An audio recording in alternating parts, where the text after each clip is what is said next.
बिस्मिल्लाहिर्रहमानिर्रहीम। आज हमारा टॉपिक है control of capillary beds. Capillary beds जो हैं दरअसल कैपिलरीज से ही हमारे पास exchange of material takes place हो रहा होता है। तो length of capillaries in human is about 1000 miles. इंसान के अंदर जो कैपिलरीज जो हैं सारी उनकी जो लंबाई है वो 60,000 मील्स के बराबर होती है और सरफेस एरिया जो है वो 800 to 1000 मीटर स्क्वायर होता है। तो उसके अलावा वॉल्यूम जो है वो हमारे पास 5 लीटर होता है। जो वॉल्यूम ऑफ ब्लड जो होता है यहाँ पर कैपिलरीज के अंदर वो सारे का सारा तकरीबन 5 लीटर्स ब्लड्स को ये ऑक्यूपाई कर सकती हैं। As the heart and major vessels are filled with bloods, जिस तरह हमारे पास दिल है और जो दूसरी बड़ी वेसल्स हैं वो ब्लड से एक साथ भर जाती हैं। But all the capillaries can not be filled at the same time, लेकिन जो हमारे पास सारी की सारी कैपिलरीज हैं वो एक ही वक्त में एक साथ फिल नहीं हो सकती। Therefore, the continuous blood in capillaries depends on the need of the particular organs. Capillaries में जो blood का continuous flow है वो दरअसल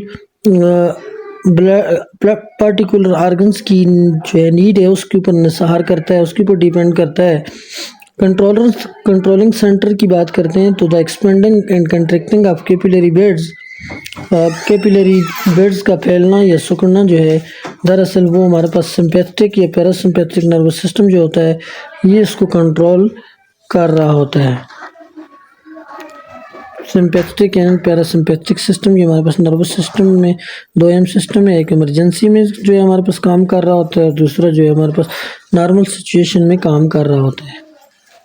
एग्जाम्पल्स देखते हैं। During heavy exercise the supply of blood to the muscles increases.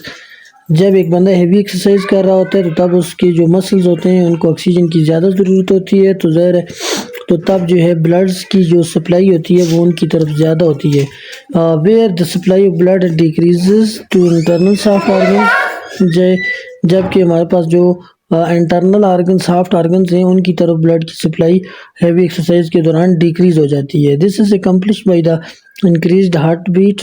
तो ये सप्लाई जो होती है इसको हमारे पास इस तरह मुकम्मल किया जाता है कि हार्ट बीट जो होती है वो इंक्रीज हो जाती है, जिसकी वजह से ब्लड का फ्लो जो है वो मसल्स की तरफ ज़्यादा होता है और इसकी इस तरह जो है मसल्स की जो नीड होती है हैवी एक्सरसाइज के दौरान वो पूरी हो जाती है।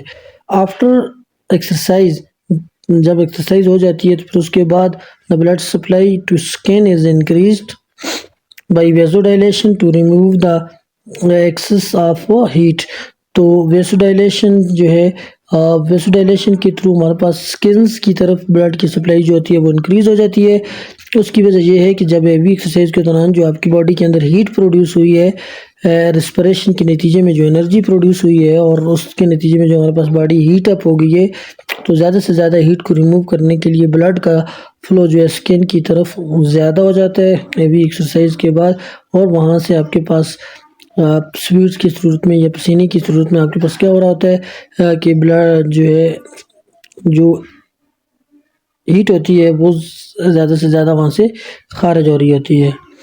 After heavy meal the supply of blood increases to digestive system while decreases to muscles. दूसरी हमारे पास एग्जांपल आ जाती है कि एक बंदा अगर बहुत ज़्यादा हेवी खाना खा लेता है तो तब उसके जो डाइजेस्टिव सिस्टम है उसकी तरफ ब्लड की सप्लाई जो है वो इंक्रीज़ हो जाती है और मसल की तरफ डिक्रीज़ हो जाती है, ताकि ज़्यादा से ज़्यादा डाइजेशन में हेल्प हो सके और ब्लड जो है फूड को डाइजेस्ट होने में हेल्प मिल सके और ज़्यादा से ज़्यादा फूड डाइजेस्ट हो जाए।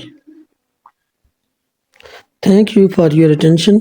That's all for today. छोटा सा टॉपिक था, तो मिलते हैं इंशाल्लाह एक और वीडियो के साथ।